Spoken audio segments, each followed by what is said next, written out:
暴雨如注，砸在冲锋衣上，发出沉闷的声响。江晚银紧攥着红外摄像机，深一脚浅一脚地踩在泥泞的山脊上，视线死死锁定前方竹林深处那抹灰白相间的身影。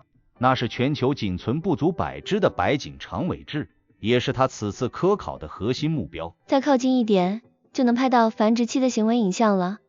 他咬着牙喃喃自语，额角的雨水混着汗水滑落，模糊了视线。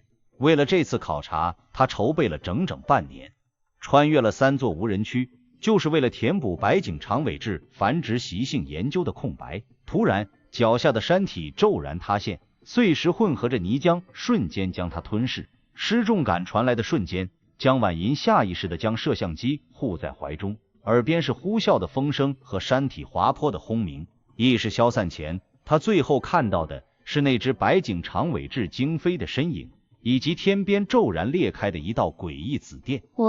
刺骨的寒意，以及天边骤然裂开的一道诡异紫电。刺骨的寒意让江晚银猛地睁开眼，胸腔传来阵阵闷痛，浑身像是被拆开重组过一般酸软无力。他艰难地撑起上半身，发现自己正躺在一片潮湿的苔藓地上，周围是茂密的从未见过的原始丛林，参天古木的枝干粗壮到需要10几人合抱，巨大的蕨类植物高达数米，空气中弥漫着浓郁的草木清香和一丝若有若无的腥气。这是哪里？江晚银环顾四周，心脏骤然紧缩。他记得自己明明在南方的深山里考察，怎么会突然出现在这样一片陌生的原始丛林中？冲锋衣已经被划得破烂不堪，身上沾满了泥土和不知名的汁液。怀里的红外摄像机倒是还在，只是屏幕已经碎裂，彻底无法使用。他挣扎着站起身，活动了一下僵硬的四肢，还好只是些皮外伤和软组织挫伤，没有伤及骨骼。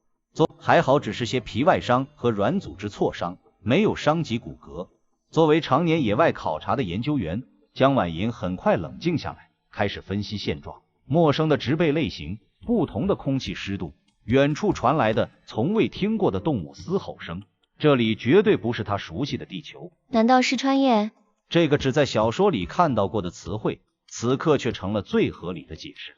江晚银苦笑一声，没想到自己竟然成了天选之子。只不过这开局实在算不上友好，当务之急是找到水源和食物，确认自身安全。凭借着丰富的野外生存经验，江晚银辨认出几种可食用的野果，又循着溪流的声音找到了一处清澈的水源。就在他俯身喝水时，身后突然传来一阵急促的脚步声，紧接着是粗重的喘息和低沉的警告声。江晚银浑身一僵，缓缓转过身，瞬间被眼前的景象惊得说不出话来。眼前站着10几个人，但又不能完全称之为人类。他们身材高大，普遍超过2米，肌肉线条流畅而充满爆发力，皮肤是健康的古铜色，身上只披着简陋的兽皮，遮住了关键部位。最让江晚银震惊的是，他们的头顶有着不同动物的耳朵，身后拖着对应的尾巴，有的是狼耳狼尾，有的是熊耳熊尾，还有的是鹰的羽翼蜷缩在背后。兽人。江晚银的大脑飞速运转，结合眼前的景象，瞬间明白了自己所处的世界。他强压下心中的恐惧，缓缓举起双手，做出无害的姿势，声音尽量放缓。我没有恶意，只是不小心来到这里。兽人们警惕地盯着他，喉咙里发出低沉的嘶吼，像是在评估他的威胁。其中一个身材最为高大的兽人，有着黑色的狮耳和蓬松的狮尾，额头上有一道浅浅的疤痕，眼神锐利如鹰，死死锁定着江晚银，仿佛只要他有一点异动，就会立刻扑上来。外来者。狮耳兽人开口，声音低沉沙哑，带着一种奇特的韵律。江晚银竟然神奇地听懂了。我是外来者，没有恶意。江晚银重复道，眼神坦诚地看着他。我迷路了，身上没有任何武器。狮耳兽人皱了皱眉，挥了挥手，身边的几个兽人立刻上前，粗暴地搜了江晚银的身，将他身上的破冲锋衣、碎掉的摄像机和一些随身携带的小工具都搜了出来。当看到那把用于防身的多功能军刀时，兽人们的警惕性再次提升，嘶吼声变得更加急促。这是工具，不是武器。江婉银急忙解释，可以用来切割东西，生火。为了证明自己的话，他指了指旁边的一根粗树枝。我可以演示给你们看。狮耳兽人沉默了片刻，点了点头。江婉银拿起军刀，兽人沉默了片刻，点了点头。江婉银拿起军刀，小心翼翼地走到树枝旁，用力一划，锋利的刀刃瞬间在树枝上留下一道深深的切口。兽人们眼中闪过一丝惊讶，显然没见过如此锋利的工具。江婉银又用军刀削了一段细枝，演示了如何削成尖锐的木刺。可以用这个来捕鱼或者防御小型野兽。狮耳兽人看着他熟练的动作，眼神中的警惕稍稍缓和了一些。他打量着江婉银瘦弱的身材，又看了看他身上的伤口，沉声道：“跟我们走。”江婉银没有反抗，他知道现在自己没有任何选择，跟着这些兽人，至少能暂时了解这个世界的情况，找到生存下去的机会。一路上，江婉银默默观察着这些兽人，他们的行进速度很快，脚步轻盈，在复杂的丛林中如履平地，显然对这片丛林极为熟悉。他们的交流很少，大多是通过简单的词汇和肢体语言，偶尔会发出几声兽吼，像是在传递信号。走了大约2个小时，江婉银跟着他们来到了一处依山而建的部落。部落里都是简陋的茅草屋，分散在山脚下，周围用粗壮的木头围起了一道简陋的栅栏。部落里的兽人看到他们带回一个外来者，都好奇地围了过来，眼神中充满了警惕和好奇。狮耳兽人将江婉银带到一间相对整洁的茅草屋前，对旁边一个有着兔耳的雌性兽人吩咐了几句，然后转向江婉银：“你暂时住在这里，不要乱跑。我是这个部落的首领，叫墨渊。”江婉银。他报上自己的名字，看着墨渊转身离开的背影，心中稍稍松了口气。至少目前来看，这些兽人并没有伤害他的意思。兔耳雌性兽人给江婉银带来了干净的兽皮和一些食物，几块烤得半生不熟的肉和一些野果。江婉银看着那带着血丝的半生不熟的肉和一些野果，江婉银看着那带着血丝的烤肉，胃里一阵翻腾，但他知道自己必须补充能量。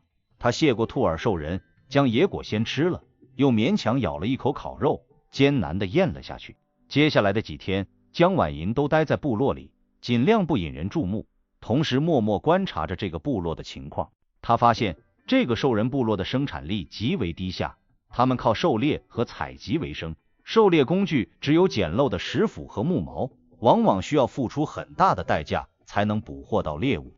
采集全靠雌性兽人，效率低下，食物常常供不应求。部落里没有任何储存食物的方法，一旦遇到恶劣天气，就可能面临饥荒。更让江婉银担忧的是，他发现部落附近的溪流水位正在逐渐上涨，岸边的泥土变得松软，显然是暴雨即将来临的征兆。而部落的茅草屋大多建在低洼处，栅栏也不够坚固，一旦暴雨引发山洪，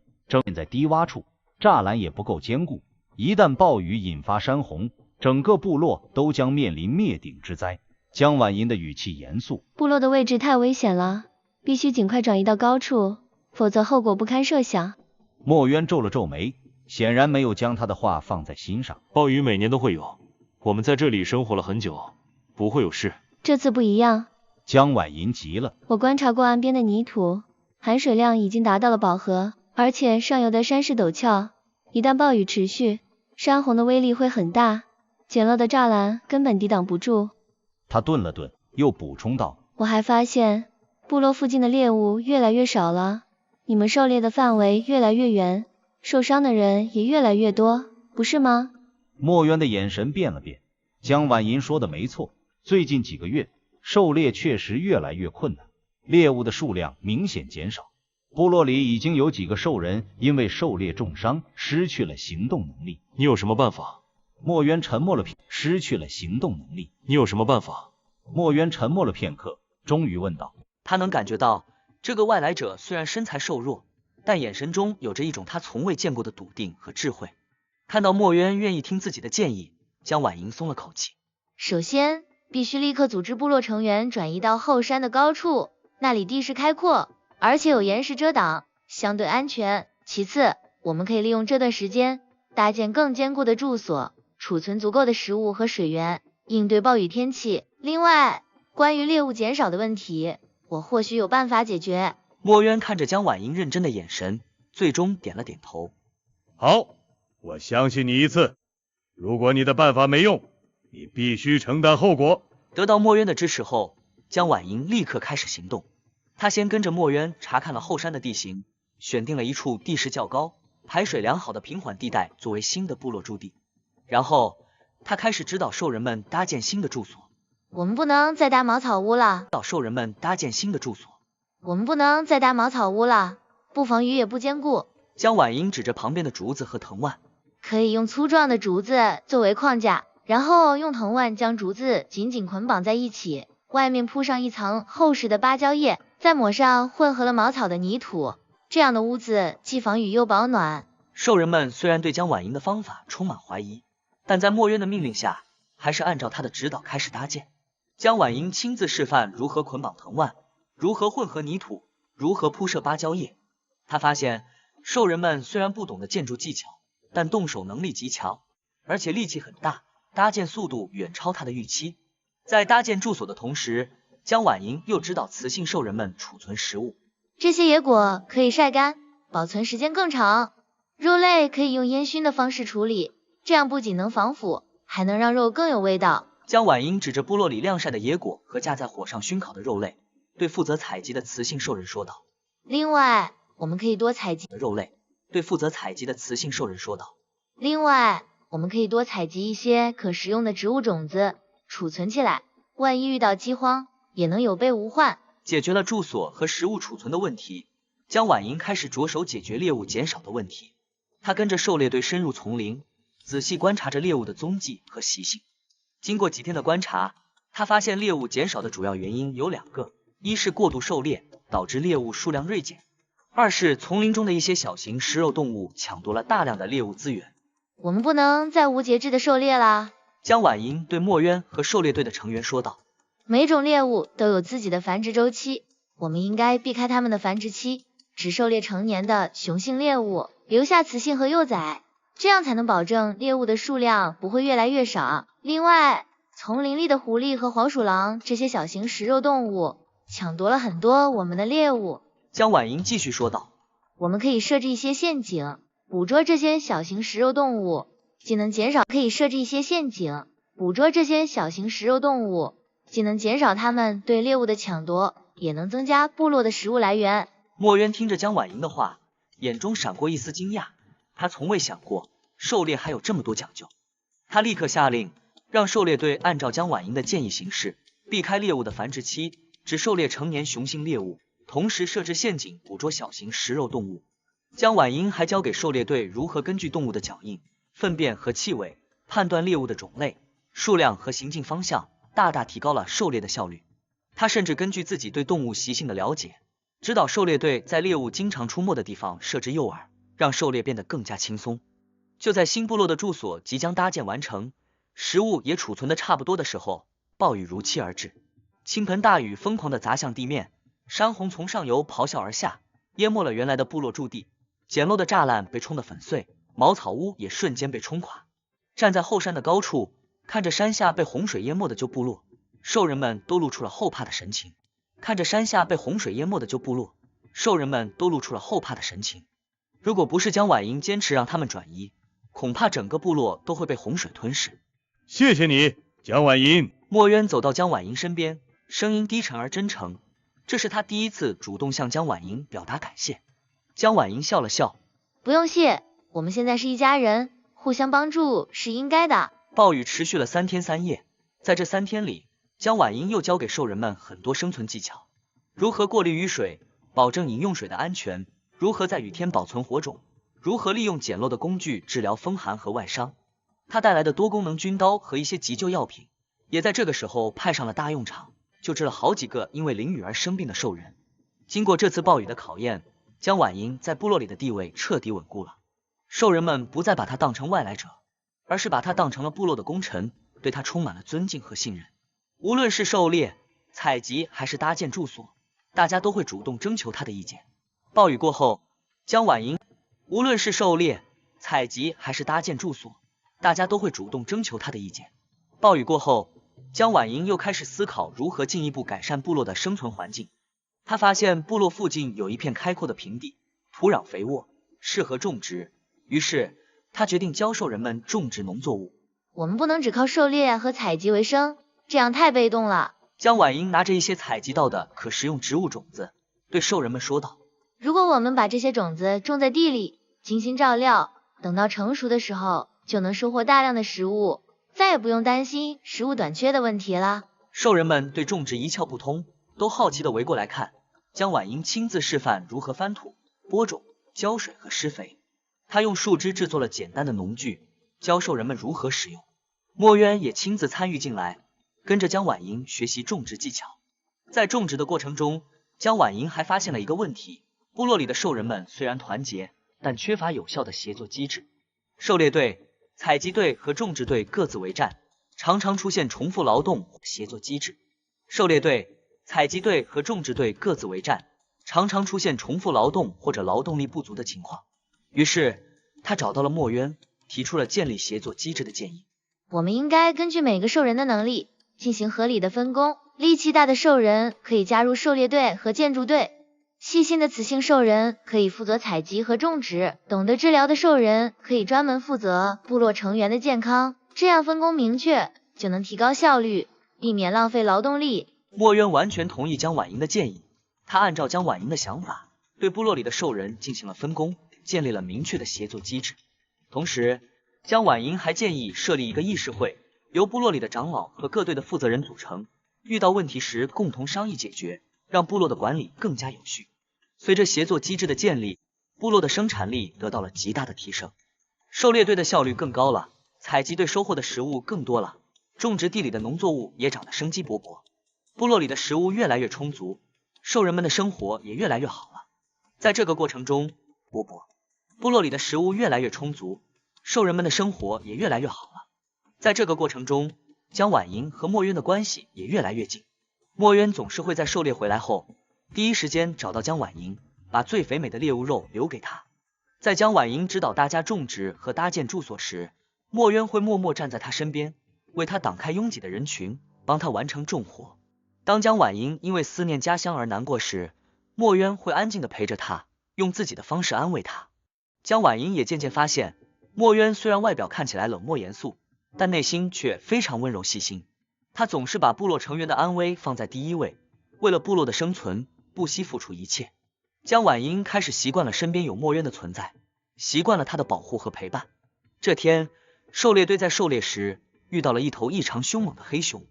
这头黑熊体型巨大，性格暴躁，狩猎队的成员们虽然奋力抵抗，但还是有几个兽人受了重伤。墨渊为了保护大家，独自和黑熊搏斗，虽然最终杀死了黑熊，但自己也被黑熊的爪子划伤了后背，伤口很深，血流不止。当墨渊被抬回部落时，江婉莹的心一下子揪紧了。她立刻拿出自己仅剩的急救药品，小心翼翼地为墨渊处理伤口。她用干净的兽皮擦拭掉伤口周围的血迹，然后用消毒棉片消毒，再涂上消炎药膏，最后用绷带紧紧包扎好。你怎么这么傻？为什么要一个人去对付他？江婉莹的声音带着一丝哽咽，看着墨渊苍白的脸色，心中充满了心疼。墨渊看着江婉莹担忧的眼神，嘴角露出一丝微弱的笑容。我是部落的首领，必须保护大家，而且我不能让你有事。墨渊的伤势很重，需要好好休养。江婉莹每天都会亲自照顾他，为他换药，熬制草药，给他准备营养丰富的食物。在江婉莹的精心照料下，墨渊的伤势恢复得很快。这天晚上，墨渊坐在篝火旁，看着江婉莹忙碌的身影，终于忍不住开口。江婉莹，江婉莹，你愿意留在这个部落，留在我身边吗？江婉莹的动作一顿，转过身看着墨渊，篝火的光芒映照在墨渊的脸上，让他的轮廓更加清晰。江婉莹想起了自己穿越过来的点点滴滴，想起了墨渊对他的保护和信任，想起了兽人们对他的尊敬和依赖。这里虽然不是他的家乡，但却让他感受到了家的温暖。我愿意。江婉英笑着点了点头，眼中闪烁着泪光。我愿意留在你身边，和大家一起建设这个部落。墨渊走上前，轻轻将江婉英拥入怀中，他的怀抱温暖而有力，让江婉英感到无比的安心。篝火旁，其他的兽人们看到这一幕，都露出了开心的笑容，纷纷欢呼起来。时间一天天过去，在江婉英的指导下，兽人部落发生了翻天覆地的变化。种植地里的农作物获得了大丰收，部落里建立了专门的食物储存仓库，兽人们学会了制作更加精良的工具和武器，狩猎的效率大大提高。部落里还建立了简单的学校，江婉英教兽人们认识文字，学习知识。附近的几个兽人部落看到江婉英所在的部落发展的越来越好，都纷纷前来学习。江婉英毫无保留地将自己的知识和经验传授给他们，帮助他们改善生存环境，建立协作机制。在江婉英的推动下，几个兽人部落结成了联盟，共同应对自然灾害和外部的威胁。江婉英也渐渐放下了对家乡的思念，她知道自己虽然无法回到原来的世界，但在这里，她找到了属于自己的价值和幸福。她看着眼前充满生机和活力的部落，看着身边温柔体贴的墨渊，心中充满了满足。这天，江婉英和墨渊一起站在部落的高处，俯瞰着整个部落。墨渊，你看，我们的部落越来越好了。江婉英靠在墨渊的肩膀上，轻声说道。墨渊紧紧握住江婉英的手，眼神温柔。这都是你的功劳，有你在，我们的部落会越来越好。江婉英笑了笑，抬头看向墨渊，在他的唇上轻轻印下一个吻。微风拂过，带来了草木的清香和兽人们的欢声笑语。这个曾经生产力低下、充满危机的兽人世界，因为江婉英的到来，变得充满了希望和生机。而江婉英也在这里找到了属于自己的跨界救赎和幸福归宿。